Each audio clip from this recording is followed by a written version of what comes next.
how to do block blast glitch. So the first thing that you want to do is tap on the settings icon.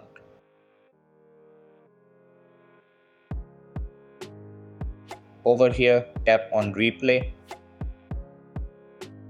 and after that tap on replay again until you get a 3x3 block.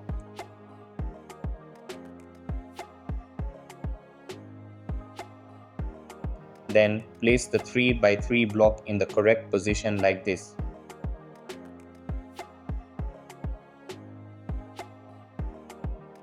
After that, place the other blocks in the lower portion. Then get a 5-row block and place it like this. After that, the glitch will start automatically and give you two 3x3 blocks and one 2x3 block to use for a high score. So that's all for this video. Consider subscribing if you find it helpful, and I'll catch you in the next one. Thanks.